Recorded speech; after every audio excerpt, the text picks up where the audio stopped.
안녕하세요, 청취자 여러분. 여러분은 혹시 어떤 노래를 가장 좋아하시나요? 저는 이선희님의 인연이라는 노래를 가장 좋아해요. 이 노래는 멜로디도 참 좋지만 가사가 처음부터 끝까지 너무 애틋해서 노래를 다 들으면 명작 드라마를 본 것 같은 기분이 든답니다. 특히 고달픈 삶의 길에 당신은 선물인걸이라는 가사는 들을 때마다 제 마음을 울리는 것 같아요. 이 가사처럼 고달팠던 저의 과거에 선물 같은 분이 계셔서 그분을 떠올리며 사연을 처음으로 보냅니다. 먼저 제 소개를 하면 저는 지금 중견기업 품질관리팀에서 근무하고 있는 30대 후반의 여성입니다. 저는 대학교를 졸업하고 24살에 이 회사에 입사하게 되었는데 일이 힘들기는 하지만 나름대로 보람도 있고 재밌더라고요. 그래서인지 남들보다 진급도 빨랐고 제가 갓 30살이 되었을 때는 과장으로 승진했어요. 이렇게 일하는 재미에 푹 빠져 사느라 연애와 결혼은 생각도 하지 않고 살고 있었습니다. 제가 가장이 되고 나서 얼마 후 회사의 신입 남자 직원 김인철이라는 분이 새로 들어왔어요. 인철 씨는 성격이 꽤 밝았고 주위 분위기를 밝게 만들어 다른 사람들을 웃게 하는 사람이었습니다. 게다가 일하는 눈치도 빨라서 하나를 가르쳐주면 열을 해내는 사람이었죠. 저는 인철 씨에게 일을 알려주며 친해지게 되었고 점점 회사 일뿐만 아니라 개인적인 일들도 공유하는 사이가 되었습니다. 우리는 둘 다 외동이었고 부모님과 함께 사는 데다가 같은 아파트 단지에서 살고 있었어요. 그 덕에 출퇴근도 같이 하고 가끔 술 생각이 나면 부담 없이 단지 내 편의점에서 맥주도 한 잔씩 했답니다.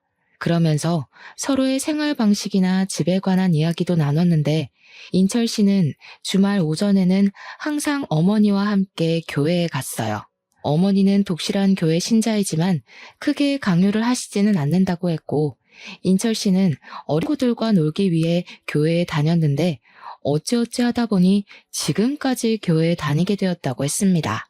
그러면서 자신이 매주 교회에 가긴 하지만 딱히 믿음이 있는 것은 아니라고 했어요. 저와 인철 씨는 주말 오전이 아니면 밖에서 종종 따로 만났고 이러한 시간이 쌓여서 자연스레 이성적인 호감이 생겼습니다. 그리고 1년의 연애 끝에 결혼까지 생각하게 되었죠. 먼저 제가 예비 시부모님께 인사를 드리러 가게 되었습니다. 예비 시아버지는 인자하시고 유머러스 하셨지만 예비 시어머니는 표정이 그다지 밝지 않으셨어요. 그날 예비 시어머니는 저에게 딱 하나만 물어보셨는데 그것은 바로 제가 태어난 날짜와 시간이었습니다. 분명 교회에 다니시는데 사주를 보시려는 것처럼 물어보시니 왜 물어보시냐고 정중하게 물었어요. 그런데 그냥 궁금해서 물어봤다고 하시더라고요. 그 뒤로는 표정이 그다지 좋지 않으셔서 마음에 걸렸죠. 그래도 제게 싫다고는 이야기하지 않으셔서 원래 조금 낯을 가리시는 성격이라고 생각했습니다.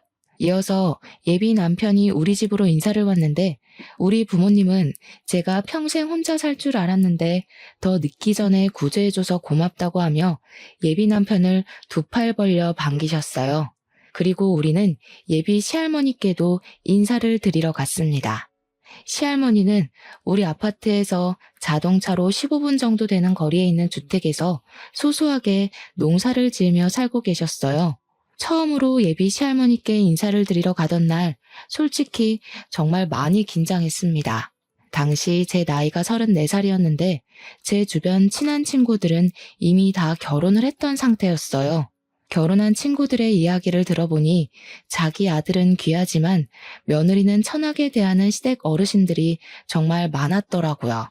그래서 친구들이 예비 시할머니가 계신다고 하니 앞으로 정말 힘들겠다며 제 걱정을 많이 해주었습니다. 저는 예비 시할머니 역시 그러신 분이 아닐까 싶은 생각에 걱정하고 긴장되는 마음으로 할머니 댁에 갔어요. 원래 그날 예비 시부모님도 같이 가려고 했으나 갑자기 그날 일이 생겨서 같이 못 가시고 저와 예비 남편만 할머니 댁에 가게 되었습니다. 예비 시할머니는 저를 보자마자 어서 오라고 반겨주셨어요. 솔직히 저는 친구들에게 며느리를 못 살게 구는 시댁 이야기를 많이 들었던 터라 예비 시할머니께서 반겨주시는 것이 제가 정말 반가워서 반겨주시는 게 아니라 이 집에서 일할 사람이 와서 반겨주신다고 생각했습니다. 그래서 처음에는 예비 시할머니의 호의를 좋게 생각하지는 않았어요.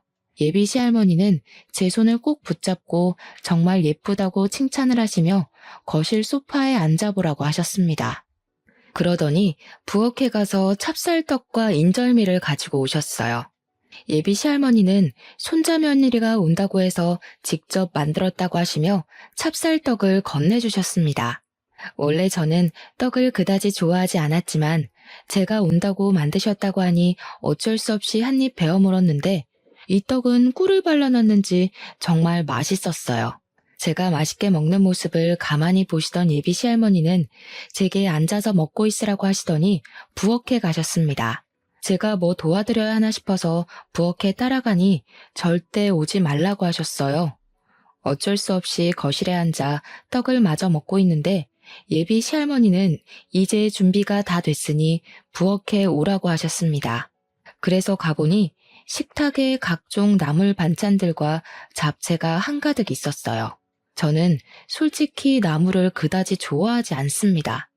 우리 엄마가 손맛이 없으셔서 나물을 무쳐도 하나도 맛이 없었거든요. 그런데 예비 시할머니가 만들어주신 나물 반찬은 정말 맛있었어요. 제가 한 그릇을 싹싹 비우니 예비 시할머니는 잘 먹어서 너무 예쁘다고 제 머리를 쓰다듬어 주셨습니다. 식사를 마치고 설거지라도 하려고 했더니 예비 시할머니는 절대 하지 말라고 하셨어요. 그래도 맛있게 먹었으니 제가 치우겠다고 하니 나는 내 며느리한테도 설거지 안 시켰다고 하며 저를 부엌에서 밀어내셨습니다. 예비 시할머니의 힘이 어찌나 세시던지 저는 그대로 밀려서 거실로 나올 수밖에 없었어요.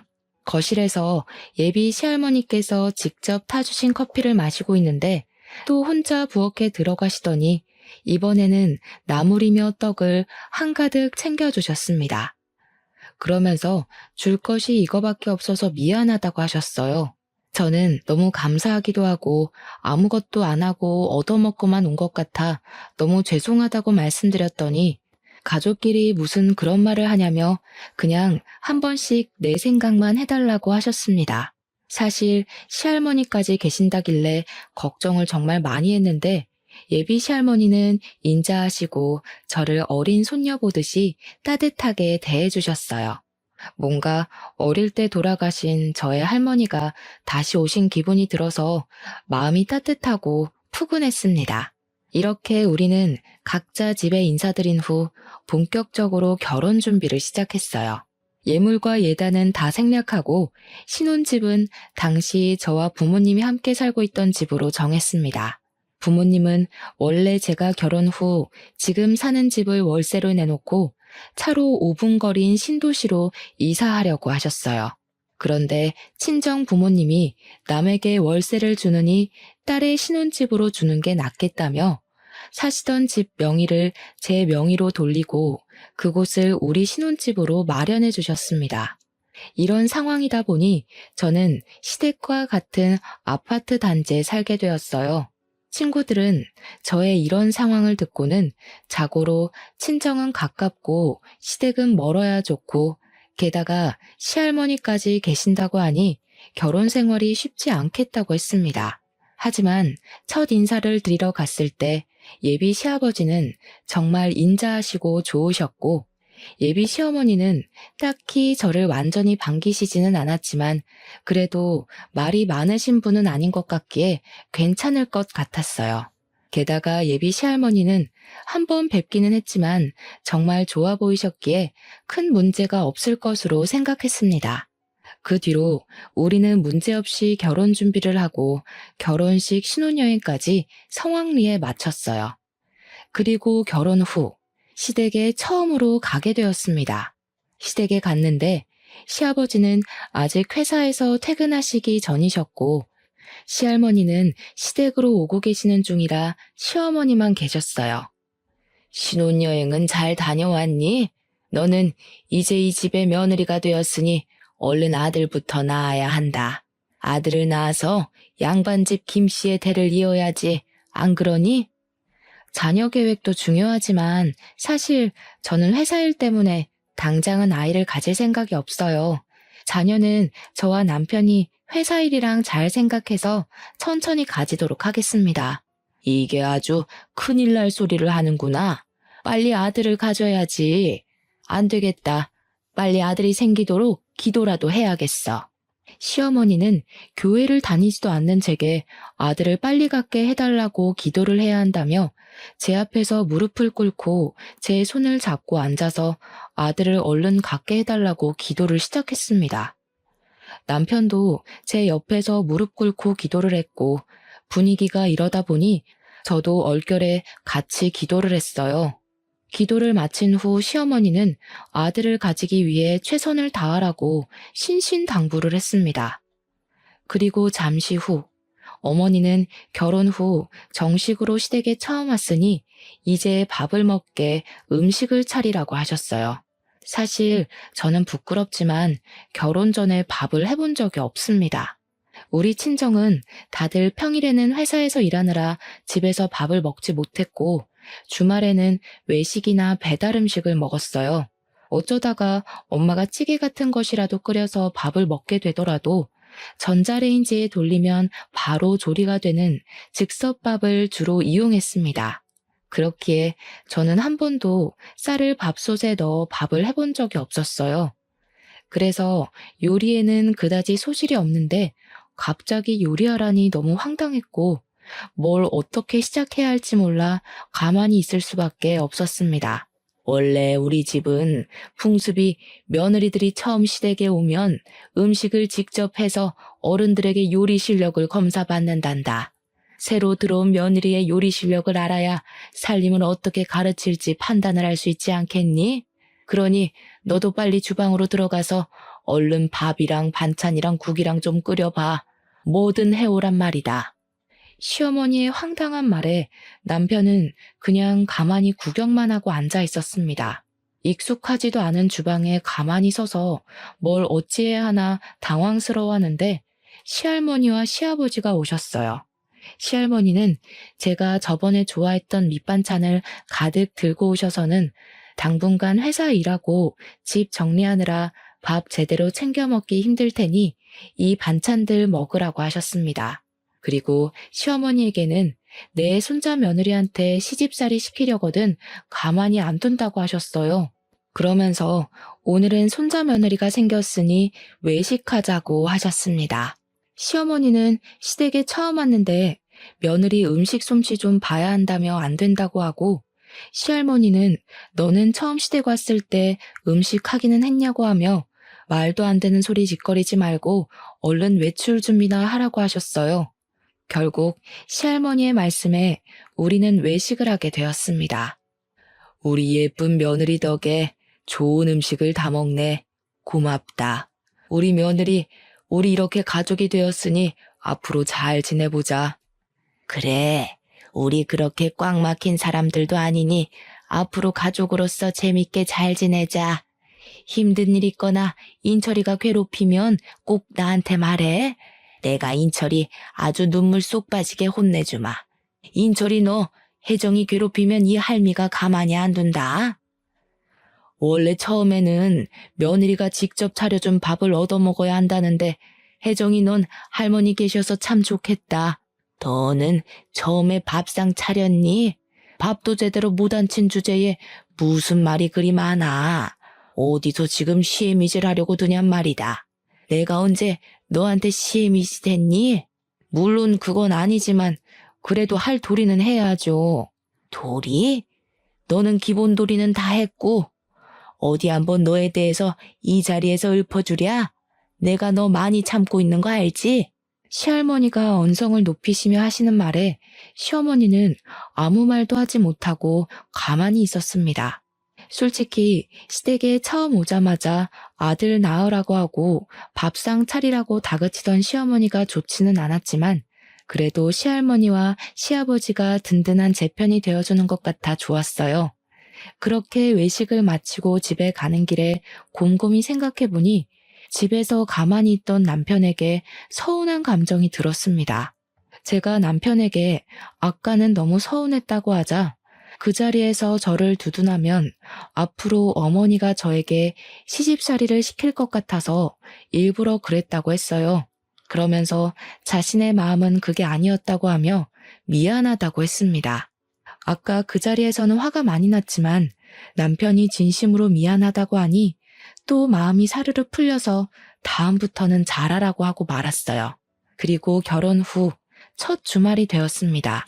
남편은 결혼 전처럼 아침부터 엄마를 모시고 교회에 가야 한다며 나갔어요. 저는 남편 없는 신혼집에서 혼자 쉬고 있었습니다. 결혼 후 처음 시댁에 갔을 때 시어머니가 아들을 낳아야 한다며 기도까지 해서 혹시라도 교회 같이 가자고 하지 않을까 걱정했지만 저에게 교회 다니자는 말은 일절하지 않아서 다행이다 싶었어요. 교회에 다니시니 제사도 당연히 없을 것이고 교회에 다니자는 말도 하지 않으시니 이 정도면 나쁘지 않은 시댁이라는 생각이 들었습니다. 저는 혼자 집에서 쉬다가 깜빡 잠이 들었는데 눈을 떠보니 벌써 오후 1시였어요. 원래는 예배가 끝나고도 남을 시각이었는데 아직도 남편이 오지 않아서 전화를 해보니 결혼했다고 축하 인사 받느라 오후 늦게나마 집에 갈 것 같다고 했습니다. 저는 어쩔 수 없이 혼자 점심을 먹고 심심해서 친정에 놀러 갔어요. 친정 부모님은 첫 주말인데 왜 혼자 있느냐고 해서 시어머니와 남편이 같이 교회에 갔다가 늦게 온다고 해서 왔다고 했습니다. 친정엄마는 시어머니가 다른 사람들은 며느리에게 제사나 교회를 강요하던데 그러지는 않은 것 같아서 다행이라고 말씀하셨어요.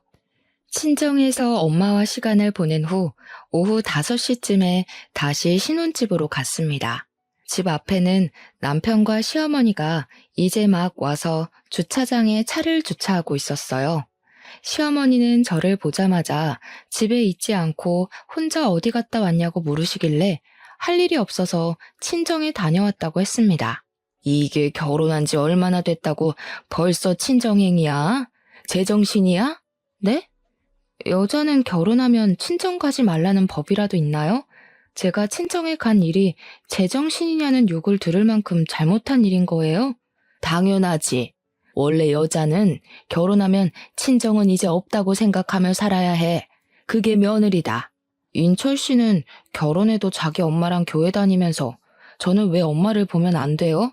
그럼 저는 주말마다 혼자 집에 있어야 해요? 왜요? 남자랑 여자랑 같니? 그게 남자와 여자의 차이야. 그리고 네 하늘 같은 남편한테 인철 씨가 뭐니 인철 씨가. 감히 너 입에서 남편 이름을 올려? 안 되겠다. 아무래도 며느리 교육 좀 해야겠어. 내일부터 매일 아침 너희 집에 갈 테니 그리 알아라. 시어머니는 제 상식으로는 도무지 이해가 가지 않는 말을 하며 화를 버럭 내시고는 시댁으로 가시고 저와 남편도 집으로 들어갔습니다. 저는 남편에게 무슨 며느리는 친정에도 못 가게 하냐고 투덜댔어요. 남편은 그래도 우리 집은 제사도 없고 교회에 나오라고 강요도 하지 않는데 이 정도면 남들보다 나은 것 아니냐며 이 상황의 심각성을 전혀 몰라 했습니다.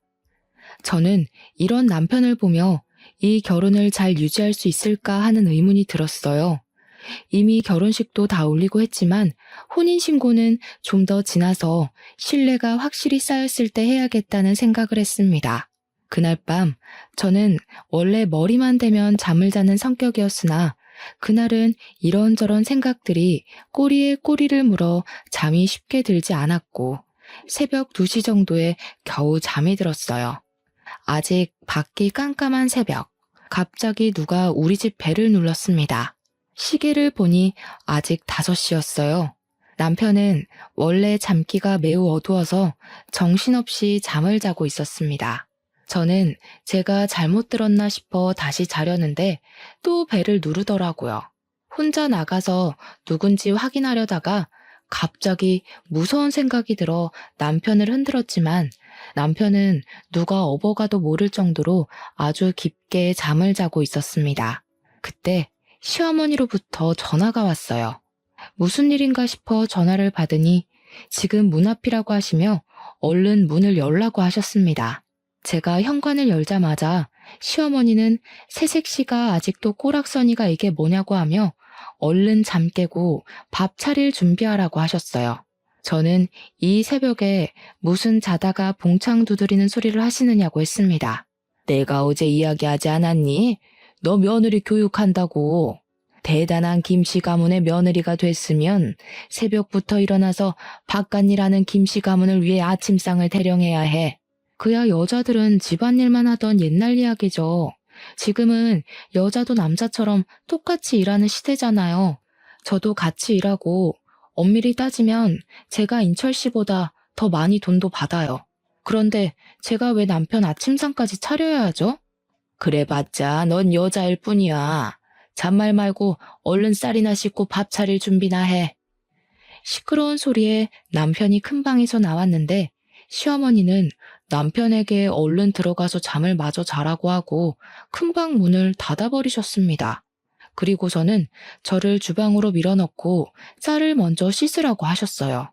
얼결에 쌀을 씻기는 했는데 솔직히 결혼 전에 쌀을 씻을 일이 없던 제가 능숙하게 쌀을 씻을 수가 있겠어요? 쌀을 씻다가 다 흘려버리니 시어머니는 제 등을 때리며 쌀도 제대로 못 씻는 년이라며 잔소리를 하셨습니다. 그렇게 저는 시어머니한테 혼나면서 6시까지 아침상을 차렸어요. 6시가 되자 시어머니는 남편을 깨우고 저는 출근 준비를 해야 한다고 하고 화장실로 들어갔습니다. 화장실에 들어가니 남편과 시어머니는 하하호호 난리가 났고 그 소리를 듣자니 너무 화가 났어요. 일단 오늘은 회사에 가야 하니 그냥 넘어가는데 앞으로 이 난관을 어찌 헤쳐나가야 할지 앞날이 깜깜했습니다. 답답한 마음을 안고 회사에 출근했는데 그날은 새벽부터 날벼락을 맞아서인지 아니면 오랜만에 출근해서인지는 모르겠지만 정말 피곤했어요. 그렇게 피곤한 하루를 마치고 남편과 같이 퇴근하고 집에 오니 집 앞에 시어머니가 기다리고 있었습니다. 남편은 왜 기다리고 있었냐고 하며 제 앞에서 저의 의견은 묻지도 않은 채 시어머니한테 현관 비밀번호를 알려주었어요. 저는 남편에게 머리 끝까지 화가 나서 옆에서 노려봤습니다. 갑자기 날 왜 째려봐? 내가 뭐? 우리 아들이 집 비밀번호 알려줬다고 그러니? 집에서도 이러니 회사에서는 얼마나 우리 아들을 잡을고. 하여튼 진짜 마음에 안 들어. 우리 아들 잡지 마. 옛날에는 아내가 남편 얼굴도 감히 못 봤다. 어디서 감히 남편 얼굴을 째려보고 있어? 그건 그렇고 잠깐 여기 앉아봐라. 이 종이 한번 읽어봐. 시어머니는 저에게 종이 한 장을 건네주며 읽어보라고 했습니다. 종이에 적힌 내용은 다름이 아닌 아들 갖는 비법이었는데 그 내용이 너무 황당했어요. 남자는 고기 위주의 식사를 하고 여자는 채식 위주의 식사를 해야 하고 남자는 커피를 많이 마셔도 상관없지만 여자는 커피를 마시면 안 된다고 적혀 있었습니다. 그리고 새벽 3시 이후에 잠자리를 가지면 아들을 가질 확률이 높고 아들을 낳으려면 남자가 피곤하면 안 되니 집에서 남자는 집에서 절대 휴식을 취해야 한다고 적혀 있더라고요. 시어머니는 제게 이제부터 이거를 무조건 지켜서 아들을 낳으라고 하셨습니다. 그러면서 우리 아들 피곤하면 아들이 생기지 않으니 남편에게는 얼른 씻고 쉬라고 하고 저에게는 아침 먹은 설거지 얼른 치우고 집 정리하라고 하시고는 가셨어요. 저는 설마 하는 마음에 주방에 가보니 아침에 시어머니와 남편이 먹은 음식 잔재가 그대로 있었고 그 광경을 본 저는 남편에게 네가 먹은 것이니 설거지를 하라고 시켰습니다. 하지만 남편은 아까 엄마 말 듣지 못했냐며 아들 낳으려면 자기는 쉬어야 하니 집안일 시키지 말라고 하며 방에 들어가서 자더라고요. 결국 저 혼자 그 많은 설거지를 하고 짜증나는 마음에 맥주 한 잔을 마시고 잠이 들었습니다. 다음 날 한창 잠을 잘 자고 있는데 새벽에 또 전화가 왔어요. 시간을 보니까 새벽 3시였고 전화 온 사람은 시어머니였습니다. 저는 핸드폰에 찍힌 시어머니라는 단어를 보는 순간 너무 짜증이 나서 전화를 거절했어요. 그랬더니 바로 또 전화가 오길래 도대체 무슨 일인가 싶어 일단 전화를 받았습니다. 지금 새벽 3시야. 얼른 인철이 깨워서 잠자리 가져라. 지금 해야지 아들이 생긴단 말이다. 알겠니? 이따 집에 가서 확인할 거야. 시어머니는 새벽 3시부터 전화해서 아들을 가져야 한다고 남편을 깨워서 잠자리를 가지라고 했습니다. 아니, 아들을 갖는 것이 저 혼자 노력해서 될 일도 아니고 이런 거는 아들을 갖는데 필요한 염색체를 가진 자기 아들에게 말해야지 저한테 시키는 것은 또 무슨 경우랍니까? 저는 시어머니의 말이 너무 황당해서 그냥 전화를 끊고 다시 잠을 청했어요. 그리고 잠시 후 집에 시어머니가 들이닥쳤습니다. 어제 남편이 알려준 비밀번호를 열고 들어온 거예요. 그때 시간이 새벽 5시였고 깊은 잠을 자던 저와 남편을 보더니 시어머니는 기겁하며 저를 거실로 데리고 나갔습니다.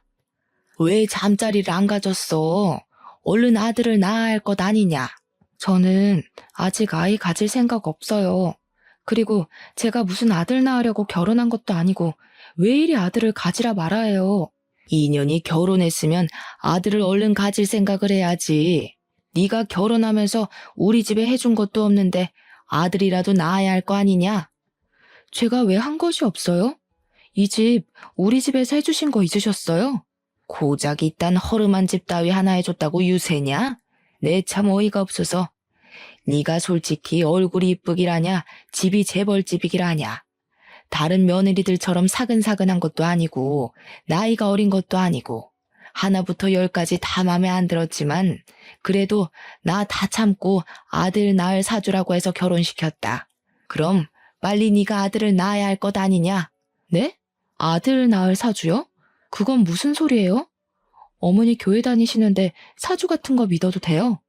제 말에 시어머니는 잠시 당황하더니 말이 잘못 나왔다며 아들 잘 낳게 생겨서 결혼시켰다고 했습니다. 그러면서 시어머니는 빨리 인철이 깨워서 밥 먹이고 회사 가라고 하며 후다닥 나가버리셨어요. 저는 새벽 3시부터 전화해서 아들 낳으라고 닥달하는 시어머니가 너무 싫었습니다. 정말 맘 같아서는 당장 갈라서고 싶었지만 아침에 일어난 남편이 미안하다고 하기도 하고 자존심 센 제 성격상 결혼한 지 한 달도 안 돼서 이혼했다는 이야기가 회사에 돌면 너무 부끄러울 것 같아서 일단은 혼인신고는 하지 않고 그냥 있기로 했어요. 다행히 그 뒤로 시어머니는 우리 집에 새벽에 오지 않았고 새벽 3시에 전화하기는 했지만 무음으로 해놔서 전화가 왔는지 몰랐습니다. 그리고 여전히 저에게 매일 아들을 빨리 낳아야 한다고 하며 매일 연락을 하셨고 어쩌다 회식 때 제가 고기를 먹고 있다고 하면 크게 혼을 내셨어요. 회사에 있을 때도 커피는 절대 먹지 말라고 채비를 하셨답니다.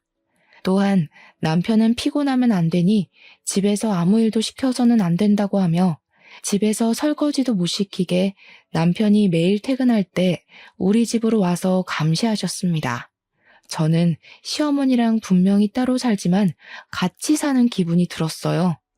이렇게 살 바엔 차라리 빨리 임신이라도 됐으면 좋겠다는 생각에 남편과 저는 노력을 했지만 제가 스트레스를 너무 많이 받아서인지 아이는 생기지 않았습니다.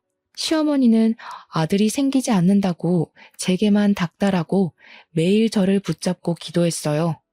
시댁 어르신 대부분이 손주 소식을 바라는 것은 알겠지만 이렇게까지 손주, 그것도 아들만을 바라는 시어머니의 모습이 이해가 잘 되지 않았습니다. 또 이렇게까지 강요하는 시어머니 때문에 스트레스를 너무 많이 받아서인지 잠도 잘 못 자고 뭔가 항상 불안하고 초조했어요. 이렇게 있다가는 제가 정신병에 걸려서 미쳐버릴 것만 같았습니다. 그러던 어느 날이었어요. 그날은 남편은 먼저 퇴근하고 저는 처리해야 할 일이 있어서 야근하고 밤 9시경에 집에 왔습니다. 그런데 현관문이 살짝 열려 있고 시어머니와 남편의 대화 소리가 어렴풋이 들렸어요. 저는 바로 들어가려다가 둘이서만 무슨 이야기를 하는지 궁금해서 몰래 엿들었습니다. TV 소리 때문에 자세히 들리지는 않았지만 대충 내용이 임신해서 아들을 낳으면 이혼한다는 대화를 나누더라고요. 저는 그냥 아침 드라마의 한 장면을 이야기하나 보다 싶어 별 생각 없이 현관문을 열고 들어갔는데 남편과 시어머니가 집에 들어온 저를 보더니 크게 당황해했습니다. 제가 왜 그리 놀라냐고 하자 시어머니는 아무 소리 없이 들어와서 그렇다고 하며 부엌으로 가버리시고 남편도 큰 방으로 휙 들어가 버리는데 뭔가 둘의 모습이 수상쩍더라고요. 순간 뭔가 아들을 낳으면 이혼한다는 말이 단순히 드라마의 내용이 아닐 수도 있겠다는 생각이 들었습니다. 다음 날, 저는 중고 물건을 거래하는 카페에서 두 줄이 선명하게 뜬 임신 테스트기를 구매해서 시어머니와 남편에게 임신했다고 거짓말을 해봤어요. 시어머니와 남편은 크게 좋아하며 이제 이 아기가 아들이기만 하면 되겠다고 했습니다. 며칠 후 주말, 저는 친구들과 약속이 있어서 혼자 나갔어요. 원래는 저녁까지 먹고 올 생각이었으나 친구의 아기가 갑자기 열이 난다고 해서 생각보다 일찍 헤어졌습니다. 헤어지긴 했지만 벌써 집에 들어가고 싶지는 않아 혼자 집 근처 카페로 들어갔어요. 그런데 카페에 들어가 보니 시어머니와 남편, 그리고 웬 젊은 여자가 있더라고요. 그 셋은 뭐가 그리 좋은지 신나게 대화를 나누고 있었고, 그래서 제가 카페에 들어온 것도 몰랐습니다. 저는 가서 아는 척을 하려다가 그들이 무슨 대화를 하는지 엿들어 보기로 했어요. 그래도 내가 열심히 기도를 드려서인지 아기가 벌써 생겼다는구나. 역시 하나님은 내 기도를 정말 잘 들어주신다니까. 그러게, 엄마가 새벽부터 일어나서 기도하더니 결국 이루어졌잖아. 이제는 혜정이가 아들을 낳으면 그 아들 빼앗아서 아연이와 결혼만 하면 되겠어. 그치? 어머니, 제가 잘 모실게요. 제가 비록 아들을 낳지는 못했지만 하나님의 음성대로 낳은 그 아들을 제 아들이라 생각하고 주님의 자녀로 열심히 키우겠습니다. 저는 시어머니와 남편, 그리고 상간녀의 말에 뒤통수를 제대로 맞은 기분이 들었습니다. 바로 가서 지금 이게 무슨 상황이냐고 따지려다가 혹시 몰라 핸드폰 녹음기를 켜고 그들이 앉은 테이블로 갔어요. 그들은 이곳에서 저를 만나리라고는 생각도 하지 못했는지 다들 깜짝 놀라했습니다. 저는 그들에게 조금 전에 한 대화를 다 들었다고 말하며 지금 이게 도대체 무슨 상황인지 설명 좀 해달라고 했어요. 이렇게 된 이상 말해야겠구나. 일단 여기 앉은 이 분은 우리 교회 목사님의 외동 따님이시란다. 원래 우리 인철이는 이 따님과 결혼을 하려고 했지. 그러면 우리 인철이는 교회를 물려받고 회사를 관두더라도 목사로 계속 일할 수 있잖아? 그럼 둘이서 결혼하면 되지. 왜 저랑 결혼시킨 거예요? 목사님 따님이 젊었을 때 자궁에 문제가 생겨서 자궁을 적출했다지 뭐니. 그래서 아이를 가질 수가 없다는 거야. 그런데 나는 우리 아들의 대를 이어줄 사람이 필요해서 이를 어쩌나 하고 주님께 주님의 일꾼이 될 손자가 필요하다고 기도를 드렸지. 그렇게 교회에서 기도하고 나오는데 인철이가 너랑 아파트 편의점에서 맥주를 먹는 모습이 보이는 게 아니겠어? 그때 하나님의 음성이 들리는 거야. 일단 저 둘이 결혼을 시켜 아들을 낳은 후 둘이 이혼을 하고 그 뒤에 목사님 따님과 결혼을 시키라고 말이야. 아주 좋은 생각이었지. 하나님의 일꾼이 될 손자도 생기고 우리 인철이는 목사가 되고 말이야. 혹시나 하는 마음에 너와 인철이 둘의 사주를 봤더니 아들을 낳을 수 있는 사주라더라. 그래서 바로 둘이 결혼시킨 거야. 네가 마음에 하나도 안 들지만 말이야. 상간녀는 시어머니의 말에 작게 아멘이라고 말하며 아주 감동한 듯한 표정을 지었습니다. 그럼 지금 이 상황을 전현의 부모도 알아요? 그 교회 목사라는 사람도 이 상황 다 알고 있냐고요? 당연하지. 그게 하나님의 뜻이고 음성인데 목사님이 모르시겠니? 당연히 다 알고 지금 네가 아들을 낳아주기만을 간절히 기다리고 있단다. 그러니까 너는 하나님의 뜻을 따라서 아들을 낳고 꺼져주기만 하면 돼. 그럼 목사님이랑 내가 섭섭지 않게 챙겨주마. 근데 어쩌죠? 저 임신한 거 가짜인데. 저 임신 안 했어요. 당연히 제 뱃속에 아기도 없고요. 그때 그 두 줄 테스트기는 중고거래하는 카페에서 산 거예요. 하도 임신하라고 닥달해서 말이죠. 시어머니는 사실 임신이 아니라는 말에 화를 버럭 내며 제 머리채를 잡고 흔들었습니다. 지금 머리채를 잡아야 할 사람이 누군데 자기가 머리채를 잡으니 너무 화가 나서 심장이 터져나올 것만 같았어요. 당연히 남편과 이혼을 할 것이지만 이대로 이혼하기에는 뭔가 억울했습니다. 이들을 완전 갈기갈기 찢어놓고 이혼하고 싶었어요. 저는 일단 카페에서 사람들이 다들 보고 있어서 카페에서 나와서 집으로 갔습니다. 그리고 시할머니와 시아버지에게 제가 녹음한 파일을 보냈어요.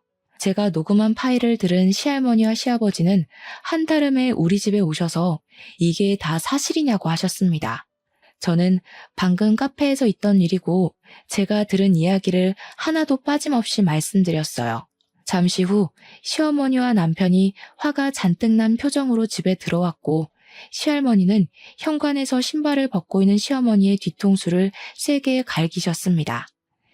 이 썩을 년아, 네가 믿는 하나님이라는 작자는 불륜을 저지르라고 가르치디에 정신 나간 년.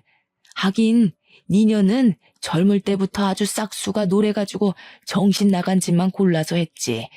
그래도 술집에서 자란 니년 불쌍해서 걷어줬더니 이제 교회에 빠져서 그딴 짓이나 하고 앉았냐? 썩 꺼져. 너 당장 내 눈앞에서 꺼져. 이혼해 둘이. 네, 저도 더는 참지 못하겠네요. 그동안 정이 있어서 같이 붙어 살았는데 이런 정신 나간 짓이나 하고 정말 같이 못 살겠어요. 저 혼자 늙어 죽는 한이 있어도 이제 이 사람 같이 데리고 못 삽니다. 당장 나가.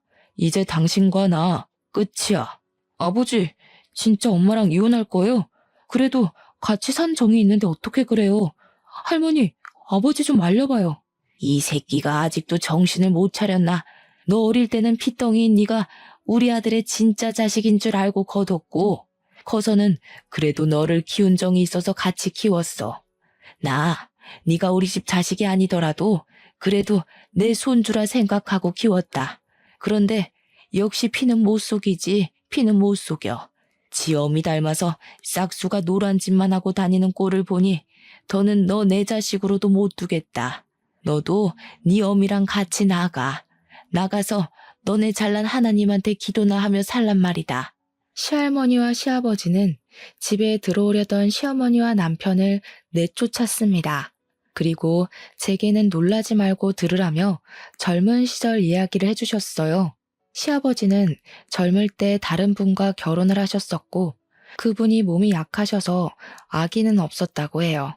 젊은 시절의 시아버지는 외모도 잘생기셨고 말도 잘했고 땅도 꽤 있었고 재산도 넉넉하게 있었습니다. 시아버지는 그때 회사 생활을 하며 자주 가던 술집이 있어요. 그 술집은 지금 시어머니의 친정엄마가 운영하던 술집이었는데 외모도 잘생기고 돈도 꽤 있는 젊은 시아버지를 평소에 눈여겨보던 시어머니의 친정엄마가 시아버지를 술을 잔뜩 먹여 취하게 만든 후 자신의 딸을 술집 뒷방에 시아버지와 같이 넣어버린 거죠. 그날 술김에 사고를 친 거고요. 그리고 며칠 뒤 시어머니는 시아버지의 아이를 가졌다며 찾아왔고 시아버지와 원래 결혼하셨던 분은 충격에 쓰러지셨고 그 뒤로 시름시름 앓다가 돌아가셨대요.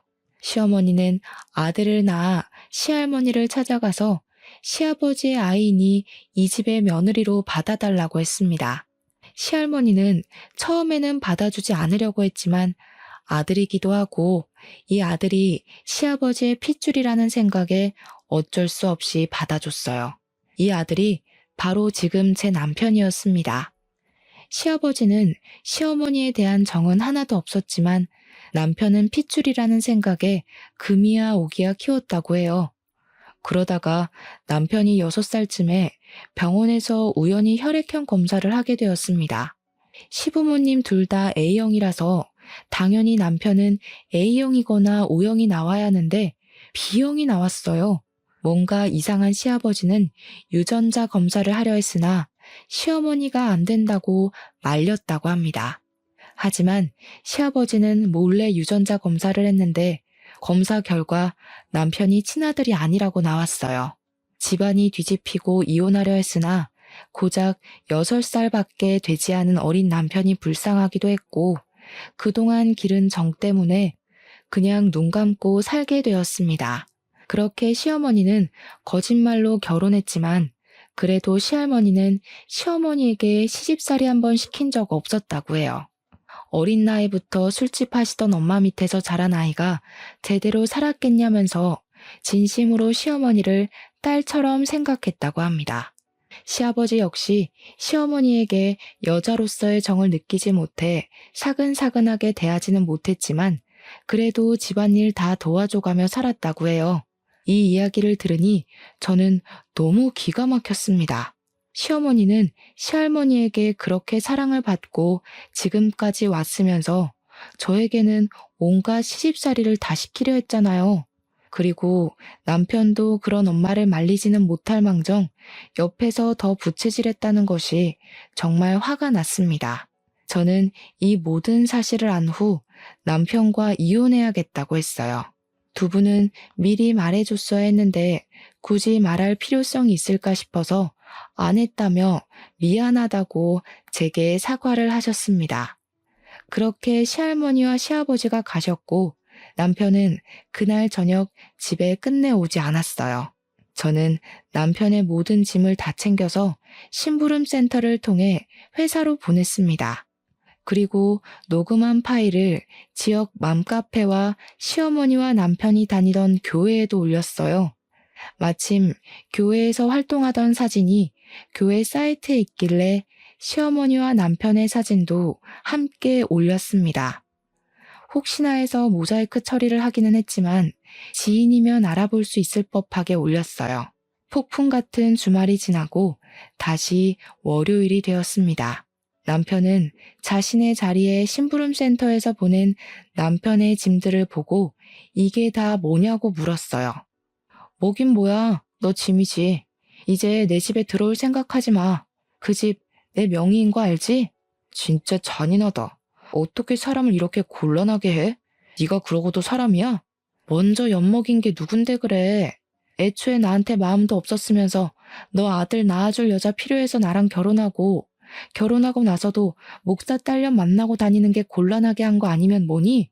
너야말로 네가 그러고도 사람이야? 내 말에 회사 사람들은 수군대기 시작했고 남편은 쪽팔린 지 회사를 나가버렸어요. 그날 오후 회사에서 결혼한 여직원들이 제가 맘카페에 올린 사진과 녹음 파일을 보여주었습니다. 그 밑에 댓글을 보니 시어머니가 교회 생활을 아주 열심히 해서인지 어느 교회 다니는지 다 나와 있었고 교회 목사 딸인 상간녀의 얼굴과 신상까지 다 나왔어요. 소문은 그 뒤로 일파만파 퍼졌고 교회는 결국 교인 수가 줄고 목사는 욕먹고 문을 닫았습니다. 그리고 시어머니는 시부에게 이혼당하고 남편은 제 집에서 쫓겨나고 회사에서도 쫓겨나다시피 나갔어요.